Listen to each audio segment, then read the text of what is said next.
Hello everyone and welcome to another Doctor Who Big Finish review. This time I shall be taking a look at the second story in the second series of 10th Doctor Adventures, starring David Tennant and Billie Piper, and it is The Sword of the Chevalier by Guy Adams. This story features quite a number of guest characters and it still carries on with the theme that each adventure is set in a different time period. If we look at the first series of 10th Doctor Adventures, each story was set in different time periods. So we had one set in the present, set in the future, and set in the past. Whereas with this series we had Infamy of the Zaros, which was set in the present. And this time, instead of going straight to the future, we are going back to the past with this one. And this is the only historical of the series, as Cull Vengeance, which I will be reviewing very soon, is set in the future. So the front cover has quite a number of things going on. Once again we have the 10th Doctor and Rose just there. We have a couple of swords clashing with each other, which is very nice to see. We have the guest character, who is played by Nicholas Grace. I'll just give you a closer look of her, and it is Chevalier d'Eon. We have a spaceship just there. We have what seems to be like typical period building, and we have this monstrous little thing here with three faces, but one of the faces has sort of got messed up, and this is the villain of the story. One thing I will say right off the bat, I know I usually talk about this story much more after I've looked at the boxing, is it is sort of one-dimensional as a villain, this alien, but nonetheless I quite enjoyed it. So anyway, I really like this front cover as well. The vortex is now red and it fits with the red theme going on, like with the robe of the monster and everything. Let's take a look at the side.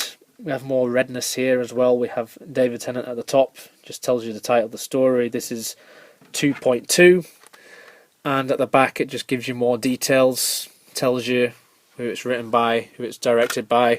Once again, this one, like Infamy of the Zaros, was directed by Nicholas Briggs. And I'll just give you a rundown of the plot. 1791, and the Doctor and Rose get to meet one of the most enigmatic, thrilling and important people in history, the Chevalier d'Eon. She used to be known as a spy, but then she used to be known as a lot of things. If there's one thing the Doctor knows, it is that identity is what you make it. Choose a life for yourself and be proud.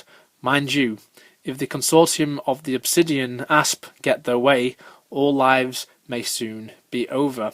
And we have some details of the cast. So we have Nicholas Grace, as I mentioned, playing the Chevalier.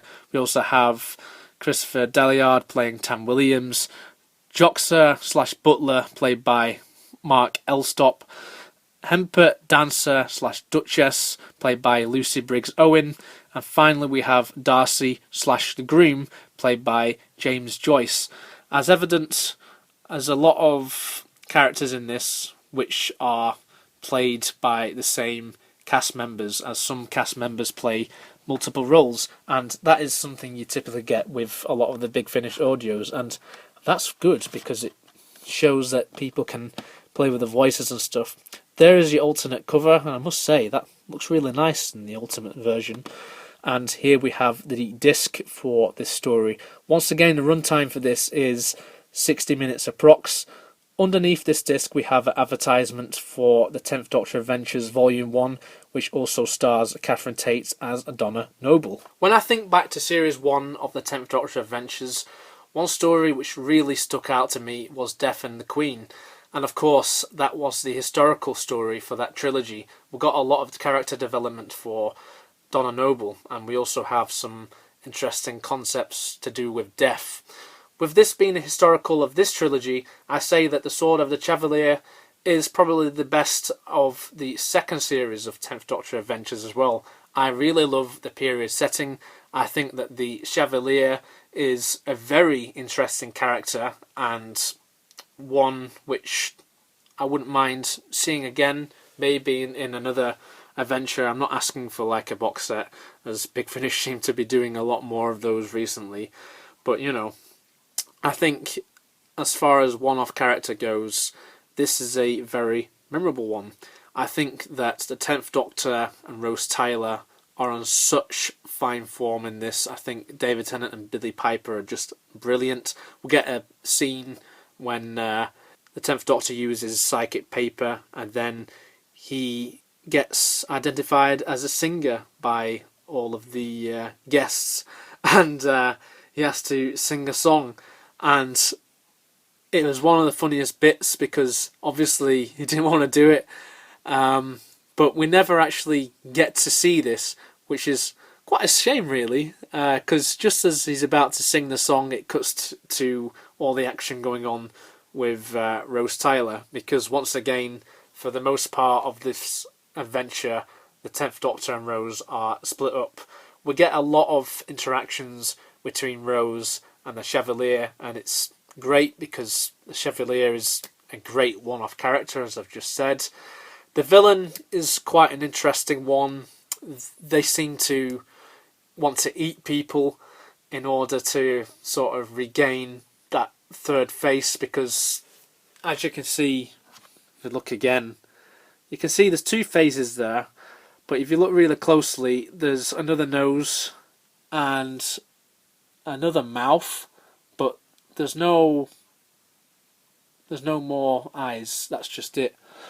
It's really messed up if you really think about it. It's a really messed up villain, and I would have liked to see more exploration, and I think that the payoff and everything, again, a little bit like Infamy of the Zaros, it was a little bit anticlimactic, and overall didn't go anywhere. But alas, I still really enjoyed this story. I had such a good time with this one, and it is one that I will certainly be coming back to again and again in the years to come. It is such a delight to listen to audios like this, and to be honest with you, I wasn't really expecting much from this, but this really took me by surprise. I thought that Infamy of the Zaros was a great opener to Series 2, but I think this one is a better story overall. It does suffer some similar issues and stuff in terms of who the villains were and everything like that, but I think this one, it ticks most of the boxes for me. It is a pretty good story, and once again, it is one which I would certainly think about checking out. Thank you very much for watching this Big Finish review, guys. If you want more Big Finish reviews, then subscribe to the channel. Stay tuned for more, and I shall see you next time. Bye for now.